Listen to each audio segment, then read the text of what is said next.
آج کا ہمارا جو درس ہے وہ اہل علم کی شان ہے۔ ابن عفان قال قال رسول اللہ صلی اللہ علیہ وسلم افضلکم من تعلم القرآن وعلمہ۔ حضرت عثمان بن عفان رضی اللہ تعالی عنہ روایت کرتی ہے کہ رسول اللہ صلی اللہ علیہ وسلم نے ارشاد فرمایا، تم میں سے بہتر وہ ہے جو قرآن سیکھے اور سکھائے۔ ہم یہ حدیث پاک شاید اپنی زندگی میں کئی بار ہم جو ہے نا وہ سن چکے ہوں، کئی بار سن چکے ہوں، لیکن کبھی اس پر ہم نے غور کیا کہ رسول اللہ صلی اللہ علیہ وسلم نے جس کو بہتر کہا ہے وہ کون ہے؟ وہ زیادہ مال کمانے والا ہے، یا بہتر وہ ہے جو اپنی عزت کو سنبھال کر رکھنے والے ہیں، یا ان میں سے بہتر کون ہے جو لوگوں کی نظروں میں بہتر ہے؟ نہیں، ان کو بہتر نہیں کہا، بلکہ سب سے بہتر اس کو کہا جو قرآن سیکھتا ہے اور قرآن سکھاتا ہے، جس کا تعلق قرآن سے ہے۔ یہ رمضان المبارک کا مہینہ ہے، قرآن آپ پڑھیں، قرآن سیکھیں، ترجمے کے ساتھ قرآن کی تلاوت کریں، قرآن پاک کو پڑھیں، سمجھیں کہ رب تعالیٰ نے ہمارے لیے کیا کیا احکامات نازل فرمائے ہیں۔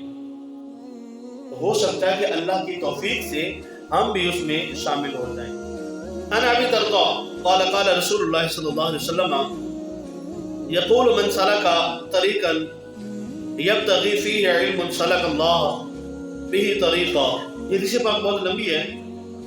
حضرت ابو درداء رضی اللہ تعالی عنہ سے روایت ہے کہ رسول اللہ صلی اللہ علیہ وسلم کو یہ میں نے فرماتے ہوئے سنا کہ جو شخص علم کی تلاش میں نکلا، جو شخص علم کے راستے پر چلتا ہے، گویا کہ اللہ تعالیٰ اس کو جنت کے راستے پر چلنے کا ثواب عطا فرماتا ہے۔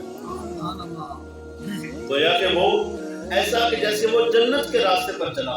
اور جب وہ بندہ علم کی تلاش کے لیے نکلتا ہے بندہ تو اللہ تعالیٰ کے نورانی فرشتے اپنے پروں کو اس کے قدموں کے نیچے بچھاتے ہیں۔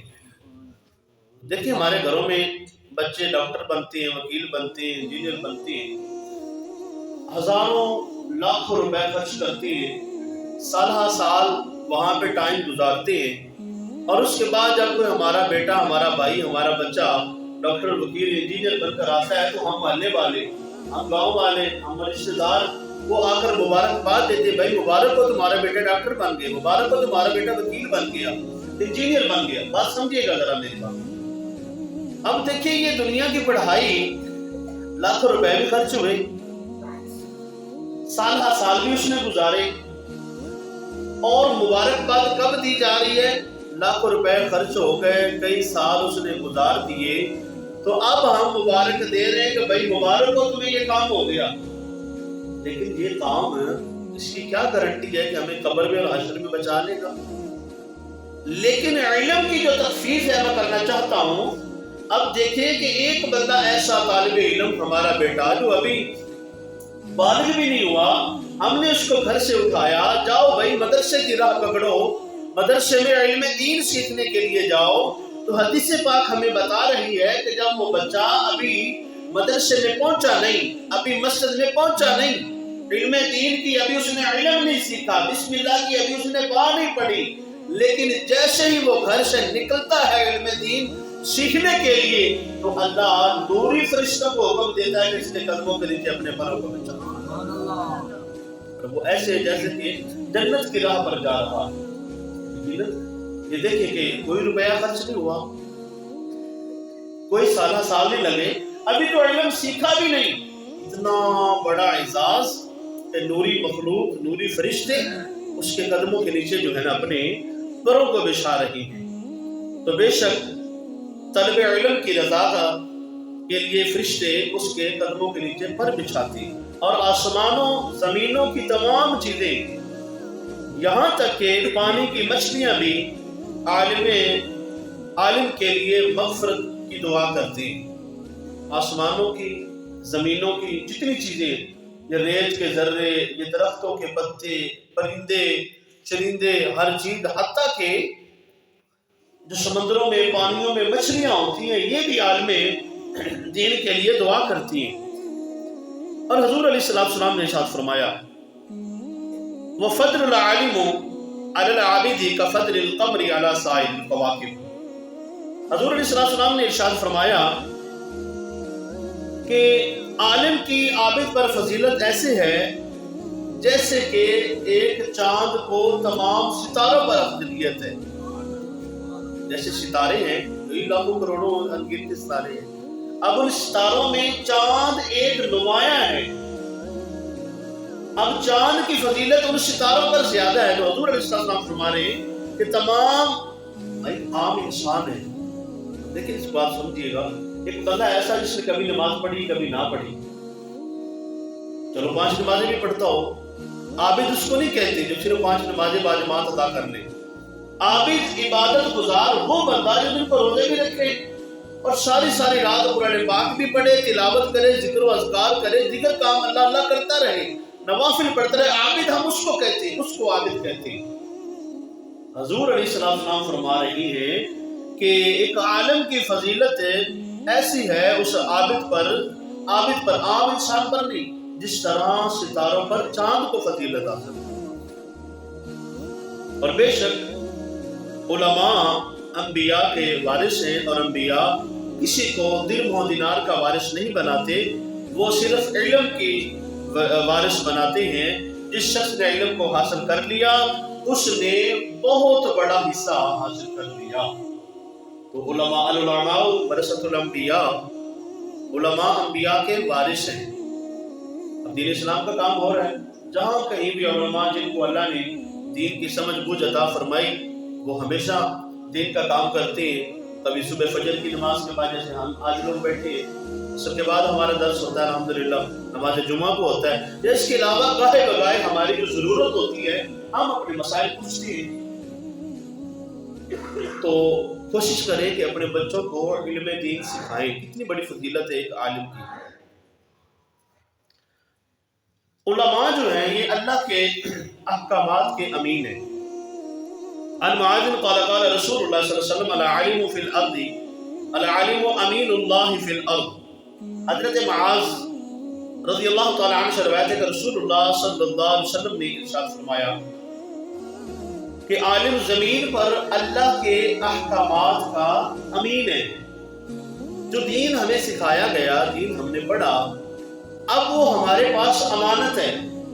اب وہ امانت جو ہے نا وہ جس کی ہے سب تک پہنچانی ہے۔ اب وہ اپنی اپنی بساط کے مطابق جنہوں نے علم دین سیکھا وہ اسی طرح امانت جو ہے وہ لوگوں کو واپس کر رہے ہیں، لوگوں کو بتا رہے ہیں، اور ان میں رد و بدل کے بغیر جو اللہ کے احکامات ہیں۔ جیسے کہ پہلی قوموں میں ان کی کتابیں نازل ہوتی ہیں تو انہوں نے اپنی کتابوں کو رد و بدل کر دیا، تحریف کا وہ شکار ہو گئے۔ تو یہ الحمدللہ ہماری امت میں ایسا نہیں ہے۔ جس طرح دین اسلام نازل ہوا، قرآن پاک آیا، اسی طرح بعینی ہی لوگوں تک بتایا جا رہا ہے۔ عن ابی درداء قال قال رسول اللہ صلی اللہ علیہ وسلم العلماء خلفاء الانبیاء۔ حضرت ابو درداء رضی اللہ تعالیٰ عنہ بیان کرتے ہیں کہ رسول اللہ صلی اللہ علیہ وسلم نے فرمایا علماء انبیاء کے خلیفہ ہیں۔ سبحان اللہ کہنی چاہیے، یہ نہ ویکھے جو میں کما جی بندہ مسلے تے بیٹھے وہ اپنی شان بیان نہیں کر رہا، عالم دین کی شان بیان کر رہا۔ میں نوکر خادم دین دا دین اسلام دا تے تہاڈی خدمت واسطے اللہ نے مینوں توفیق دتی ہے تے اے کم از کم عالم دے واسطے اس گل تو تسی سن کے خوش ہو جاؤ گے۔ یقیناً اللہ وہی خوش بندہ ہوئے گا جن دل وچ عالم دین دی یا علم دی محبت ہے۔ عن عثمان بن عفان قال قال رسول اللہ صلی اللہ علیہ وسلم اول من یشفع یوم القیامہ الانبیاء ثم العلماء ثم الشہداء۔ حضرت عثمان بن عفان رضی اللہ تعالیٰ بیان کرتے ہیں کہ رسول اللہ صلی اللہ علیہ وسلم نے فرمایا بے شک قیامت کے دن جو سفارشیں ہوں گی نا، جو شفاعتیں کی جائیں گی، وہ سب سے پہلے انبیاء سفارش کریں گے اپنی اپنی قوموں کے بارے میں، یا ان میں سے کچھ لوگوں کے بارے میں جو ہوں گے۔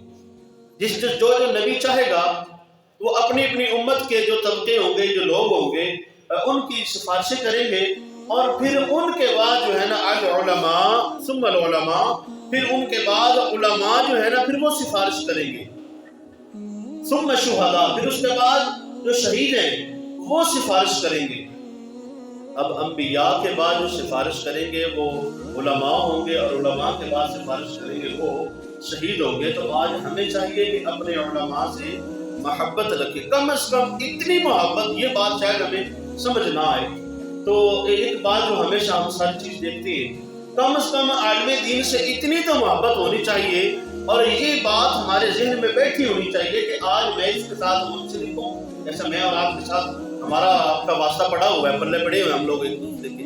تو اب کم از کم یہ ذہن میں ہونا چاہیے کہ اللہ نہ کرے کہ میں اس عالم سے، اس نماز پڑھانے والے سے، امام مسجد سے پہلے، ظاہر سی بات فوت تو آدمی سے نہیں ہونا ہے، ہو سکتا ہے میں اب سے پہلے فوت ہو جاؤں. تو کم از کم ایک بات ذہن میں یہ بیٹھ جانی چاہیے کہ یار میں اگر میں فوت ہو گیا تو آج میرا اس مسلح والے کے ساتھ ویر ہے، آج میں اس کے ساتھ بات پہ اکڑتا ہوں، آج ہر بندہ جو ہے نا بات پہ میں اس کی جناب غلطیاں نکالتا ہوں. انسان غلطیاں بھی ہو جاتی ہیں، کوئی ایسی بات نہیں ہے.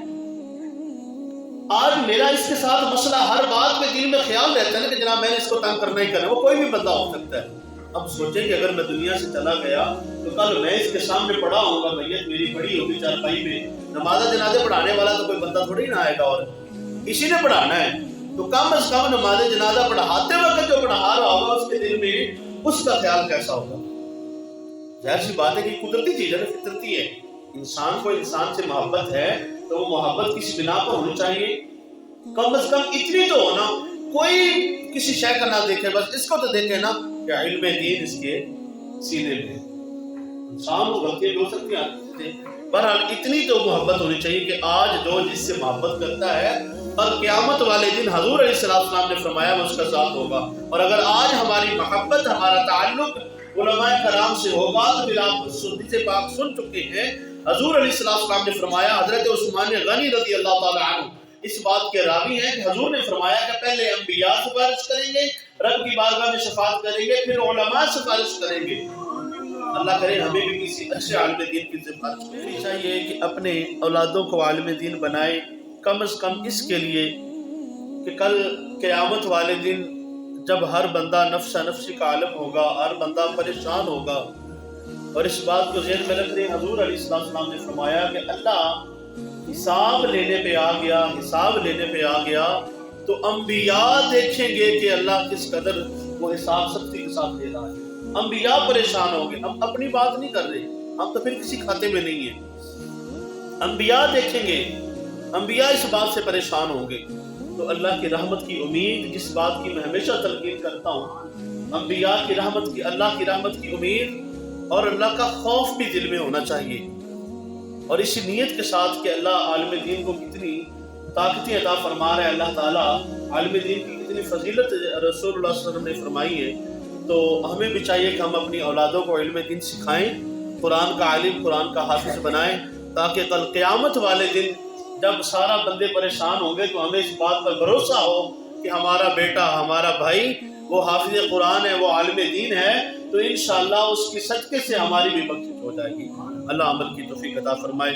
اللہ پاک ہمیں دین اسلام کو صحیح سے معنوں میں سیکھنے اور اس پر عمل کی توفیق عطا فرمائے. آمین. وآخر دعوانا